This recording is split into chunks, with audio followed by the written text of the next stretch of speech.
सर्वेषु मन्त्री कर्मेषु दासी भोजेषु माता शयनेषु नन्दा मरणकूल क्षमा धारित्री सद्गुणयुक्ता प्रिया धर्मपत्नी।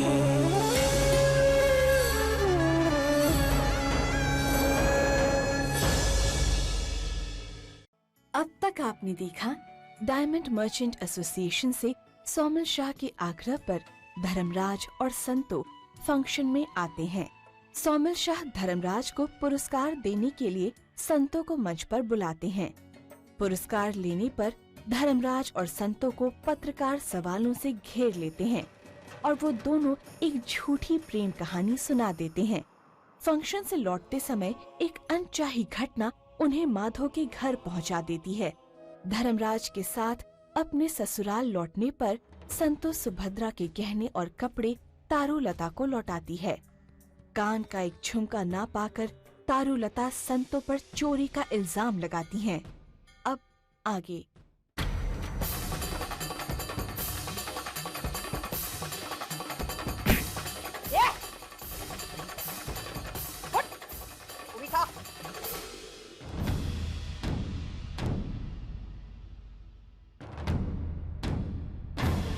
चोर, बता कान की बाली कहाँ है? ए बैरी, सुनाई नहीं देता तुझे? मैंने तो सारे गहने दे दिए, मेरे पास कुछ नहीं है। एक तो चोरी करती है, ऊपर से भोली बनती है। टीवी पे भी देखी थी मैंने तेरी ये नौटंकी। बता कहाँ छुपा के रखा है?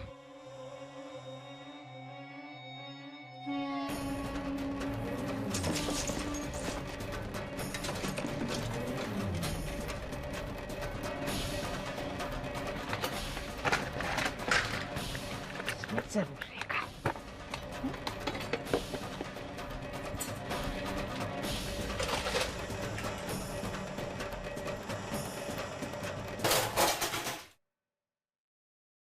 बता कहाँ है? बता। सच में मेरे पास नहीं है बहनवा। हमारे घर में एक बूढ़ी नौकरानी थी, वो भी तेरी तरह चोर थी। उसने ना पैसे चुराए थे। जब इस बात का मुझे पता चला तो मैंने कुछ नहीं किया। मैंने सिर्फ गरम गरम कोयले लिए और उसकी बोरी के अंदर डाल दिए। पैसे अपने आप फुदक फुदक के बाहर रखे पड़े। अगर चोरी की है तो सजा तो मिलेगी ना। फिर इंसान बूढ़ा हो या तेरी तरह जवान, लेकिन तू बड़ी जवान है। पहली बार चोरी की है ना तूने, तो तुझे माफ करती हूँ मैं। चल, मुझे बता। हाँ, बता, इसको बता कहाँ छुपा के रखा है, बता। हाँ बोल बोल बोल, जल्दी बोल। बोला? अरे बता ना मेरी माँ। मेरे नाना जी की कसम, मेरे पास नहीं है बहनवा। तेरे नाना कल का आज मर जाए। हट, मर जाए। देख, अब मैं तेरे साथ जो करूंगी ना, मुझे बहुत शर्म आएगी करने में। हाँ, मुझे बहुत शर्म आएगी, लेकिन तुम चोर लोग हैं ना, यही भाषा समझते हो। अब देख मैं तेरे साथ क्या करती हूँ।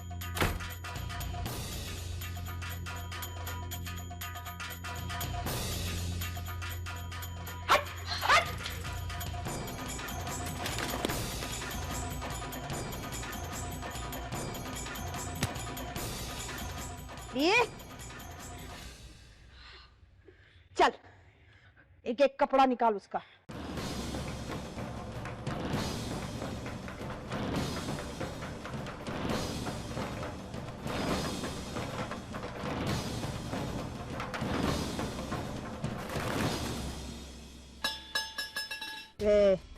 चंपाकली, देख क्या रही है? चल उतार कपड़े। मीनबा, मैं सच कह रही हूँ, मैं चोर नहीं हूँ। ऊपर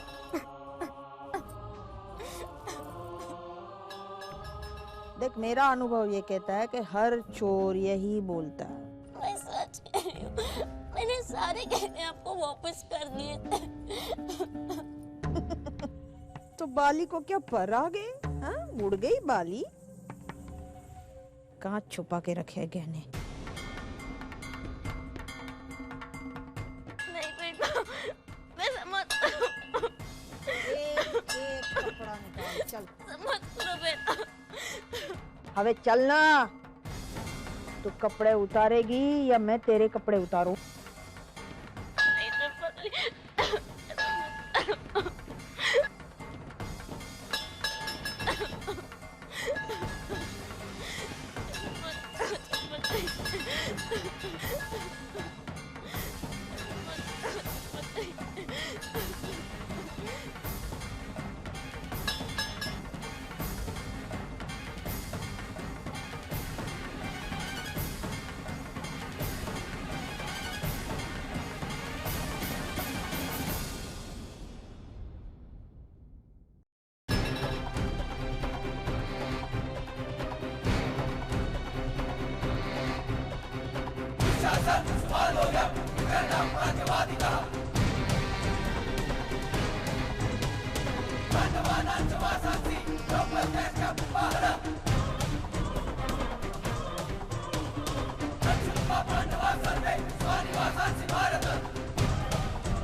आज तो सिर्फ कमरे में मैंने कपड़े उतरवाए हैं।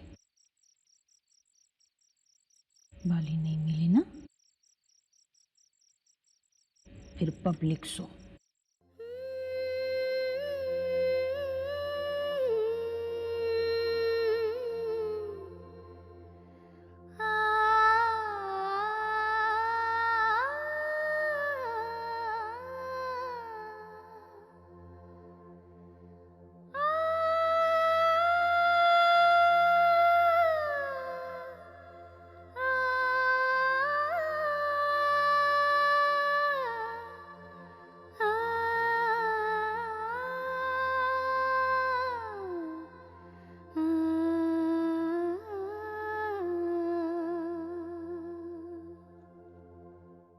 ये बाली तेरे घर से मिली है। क्या तूने इसे वहां रखा था? झूठ मत बोल छोकरी। तू अच्छी तरह से जानती है कि झूठ बोलने वालों से नफरत है मुझे।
नानका, मोटी बहन,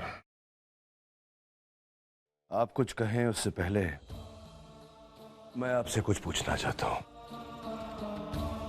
आखिर सुभद्रा के गहने उस छोकरी के पास पहुंचे कैसे? उसने खुद तो वहां से लिए नहीं होंगे।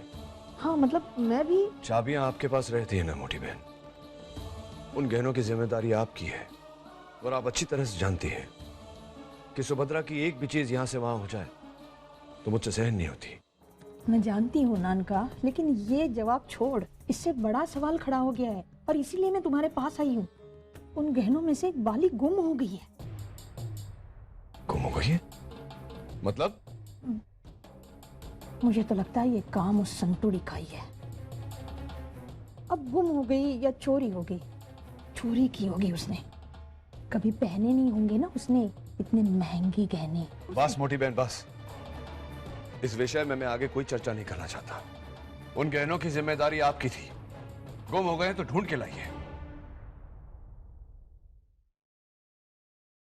इस संतोड़ी ने तो मेरी नींद हराम करके रखी है, लेकिन मैं भी वो बला हूं, अब मैं उसे चैन से सोने नहीं दूंगी।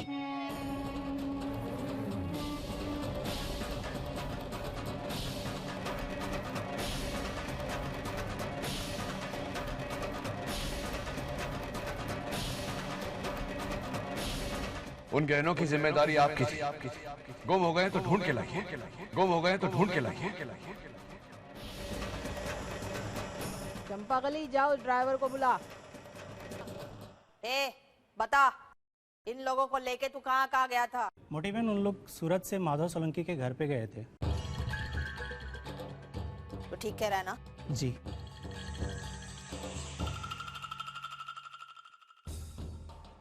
मोटी बहन यही घर है? यही घर है, चलो रे। दरवाजा खोल। अरे कुंभकर्ण की छठी औलाद, दरवाजा खोल। मैं देखती हूँ। देख तो। कौन है? यमराज। हट। तेरी दो हितरी चोर है, उसने मेरे भाभी की कान की बाली चुराई है। अरे देखते क्या, चलो ढूंढो ढूंढो। नहीं, आपको कोई गलतफहमी हुई है। मेरी संतु ऐसा नहीं कर सकती। अरे ऐसा नहीं कर सकती क्या? ऐसा ही किया है उसने, इसीलिए तो यहाँ आई हूँ ना मैं, वरना पागल कुत्ते ने काटा है मुझे, जो रात को तेरा थोबड़ा देखने यहाँ आ जाती मैं। अरे ओ गोल गोल फुदेड़ी सेना फरोचो, हाँ गरबा खेलने आए हो यहाँ पे? चलो अंदर देखो, आओ। देख देख, इधर भी देख, चल।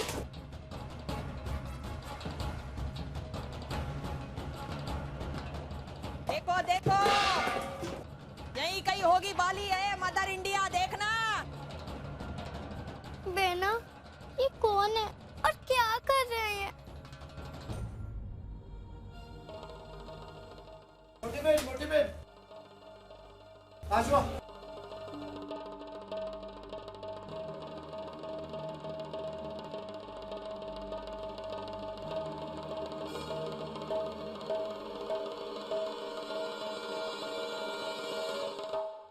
मेरी संतु ऐसा नहीं कर सकती, वो चोर नहीं है।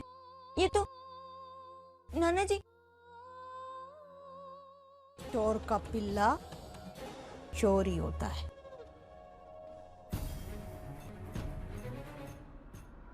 संतु बेटा, बैद जी को लेके आ गया हूँ, जल्दी आ जा।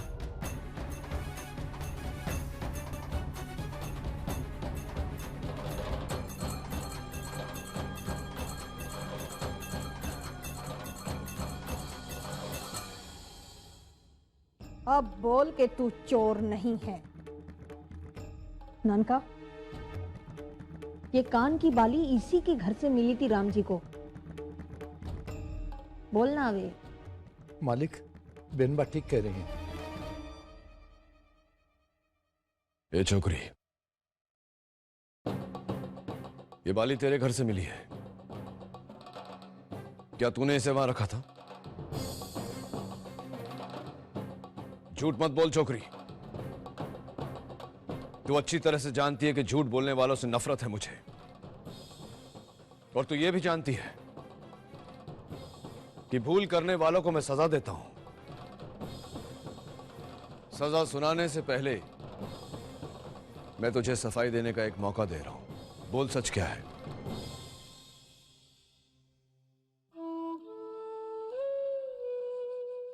मालिक, एक बात कहना चाहता हूं। कहो। मैं आपके कारखाने में 31 साल से बतौर कारीगर काम कर रहा हूं। इस बीच 7,821 बेशकीमती हीरे मैं तराशने के लिए अपने घर ले गया। एक एक हीरे की लाखों रुपए कीमत थी, पर आप जानते हैं कभी एक भी हीरा इधर से उधर नहीं हुआ। जो मेरा स्वभाव है वही मेरी संतु के संस्कार हैं। अब आगे फैसला आपको करना है मालिक।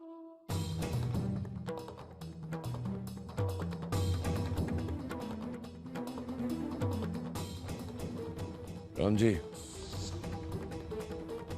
ये बाली किस जगह से मिली आपको?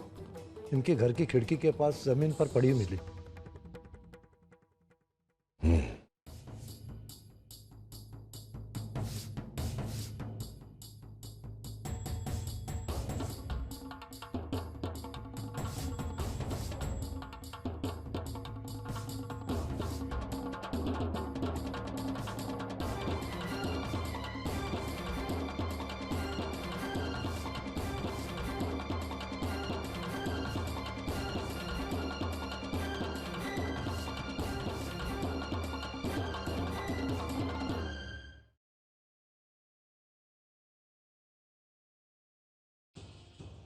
माधव काका, आज तक माहियावंशी डायमंड वर्क्स के लिए लाखों के हीरे तराशे हैं आपने। ले लीजिए, ले लीजिए करोड़ों के हीरे, इन्हें तराशिए।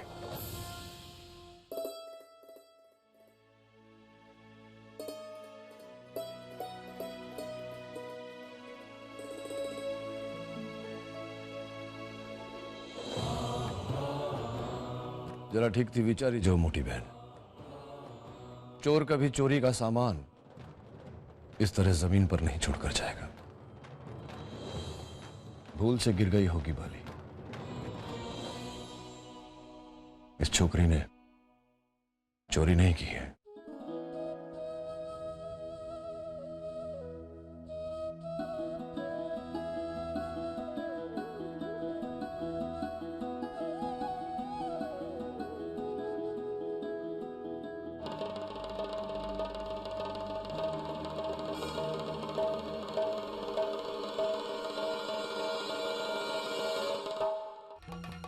हाँ मालकिन, कपड़ों के बीच गहने रखकर बहनबा ने मुझे आपको देने के लिए कहा था और धमकी दी थी कि अगर मैंने अपनी जबान खोली तो कपूर रखकर मुंह में आग लगा देगी।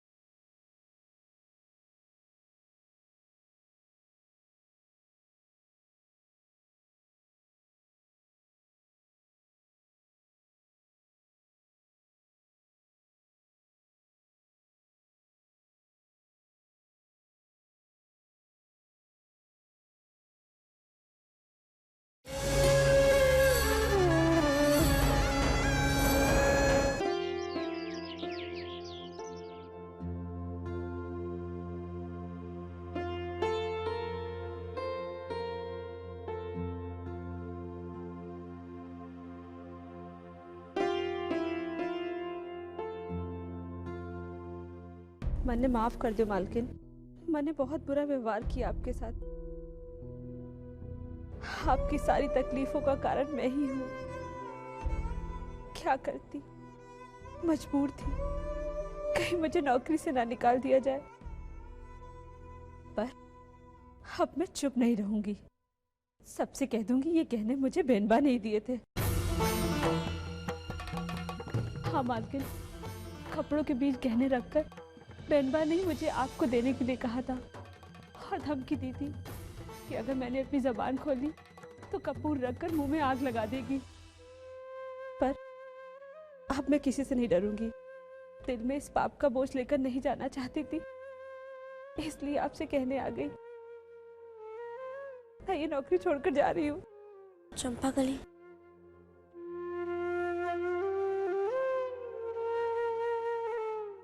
तुमने तो अपना बोझ हल्का कर दिया, पर मैं कहाँ जाऊंगी? किससे बात करूंगी? एक तू ही तो है जो मुझे समझती है, पर अगर तुम चली गई तो मेरा क्या होगा? मैं किसके सहारे इस घर में जीऊंगी? दोष ना तुम्हारा है ना मेरा, दोष तो हमारे उस दुर्भाग्य का है जिसने हमें छोटी जाति में पैदा किया।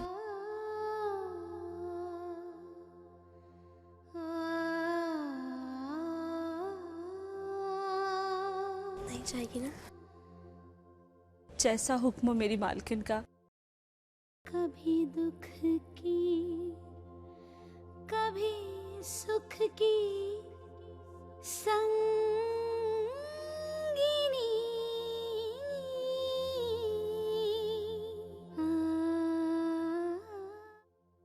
नाना जी,